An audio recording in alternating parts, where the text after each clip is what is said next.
This blog post is part of our exploration of the parousia of character education. That is the manifestation. What does it actually look like? What can we actually do practically to bring character education back into our theological education? And here we're exploring in particular the issue of online character education. Is it possible? Can it happen? And if so, what might it look like? So let me start with a quotation. This is by a piece of research done by the Chung Yuan Christian University in Taiwan. And here's what they write. Digital natives spend most of their daily lives on the internet and possess certain temperaments inherent to contemporary internet subcultures that are distinct from the previous. However, little attention has been paid to any systematic online character education in the past. This has become one of the most urgent needs today. So, in a sense, this quote is informing this post and a number of other posts that have to do with online character education. Something is happening in the world of education. Something is happening in the culture of the so-called digital natives. And if we think character education is important, we need to be thinking of how these different worlds are coming together and meeting. So the thesis here is that character education actually can happen online, but we need to make it happen. It can be both caught and taught, but both need to be intentional. And we've discussed elsewhere the issues of caught and taught, so you can look at other blog posts here. But here, just let me outline a few initial points on the character education online. The first, and it's a common mistake, which is to think of online education in terms of face-to-face education. And so we take face-to-face education and we try to make it work online. And that's a common mistake. Online is not a different version of face-to-face. It's different.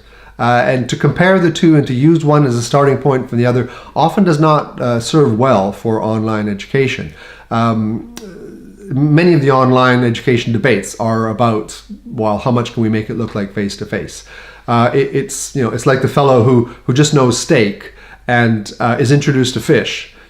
And so they try to think of fish in terms of how steakish it is. It's just steak and fish, and needs to be thought of differently and distinctly, although obviously with some overlap in the area of the proteins that they bring to our diet. So online is different, unique challenges, unique opportunities, and unique means. And so this applies to character education as well. There's a uniqueness about online character education and although there's some things that apply to face-to-face and residential context, some of this is actually quite unique.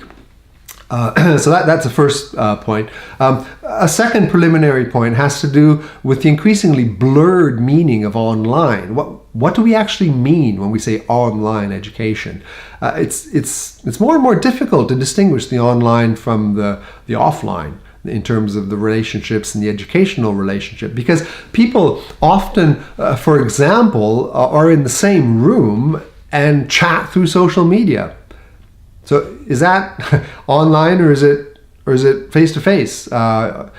Twitter feeds are often used during class for discussion, or mentors that meet physically with their mentees. They have WhatsApp groups that support their weekly meetings throughout the meeting. Or teachers will write emails to their classes to discuss the lecture, or post something on a Facebook group and then discuss it in the class. So again, increasingly the distinction between online and not online is blurred. We use digital media when we are co-present. So it's not a distinct situation of two different worlds that never meet. The worlds are actually meeting and overlapping.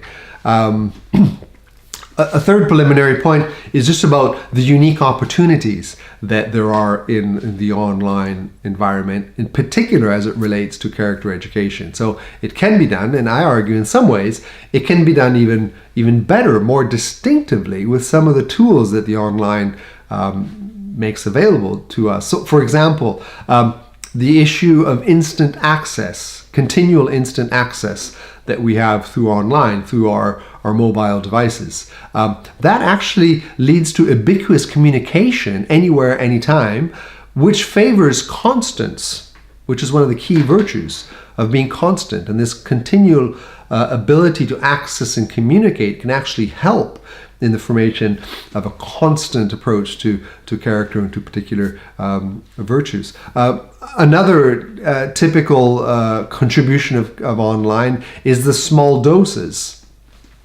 So character education can happen in bite sizes. It can be small. It can be as short as a WhatsApp message or a Twitter post. So it can be small, fresh, off the shelf. It can be at the moment of need, rather than the face-to-face context, which is often requires more paraphernalia. It requires you to be physically in the same room, which requires a lot of logistics. The online can be a much lighter touch tool, which can be more flexible in many ways.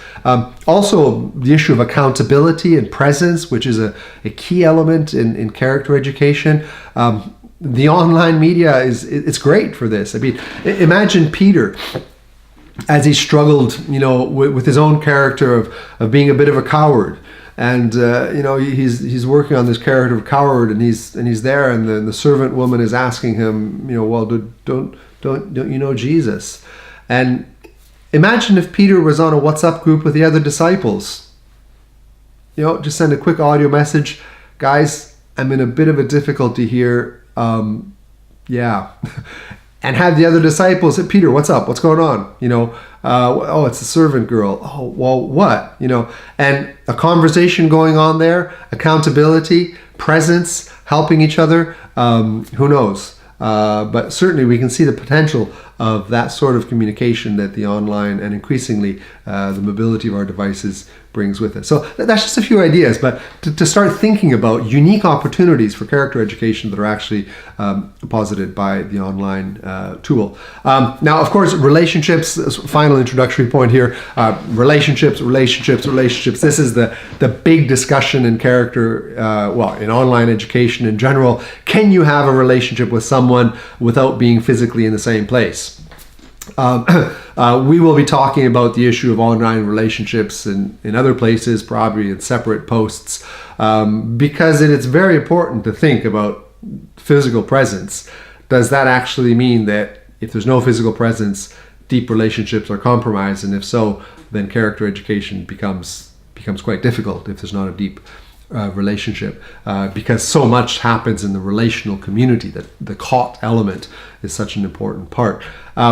Here I would simply like to say that there's a growing body of research in social science, interest in social media and in interpersonal relationships that is actually exploring new kinds of relationships, some of them just as deep, although probably different than the traditional embodied relationship that is happening in the online and the digital environment.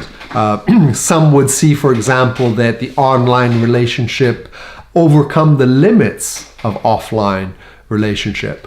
Some are seeing new models of friendship that provide new kinds of support, new kinds of affirmation and stimulation, new kinds of attachment, of companionship, and management of relationships that is happening in the online, that is actually healthy, which is good. There's more equality in the online. Power relationships are more on an even keel in the online. So again, there's plenty of this happening in research, and I just want to mention it here to say, to make a disclaimer for those that maybe are raising an eyebrow and saying, yeah, I see online education, but relationships really in an online environment, you can't really have an online community. I think you can. I think we need to develop ways to think about having really significant online communities where character education can not only be taught, but also caught. So those are some few general introductions. Can online education favor character education? Yes, I believe so. And I'd like to explore that together with you.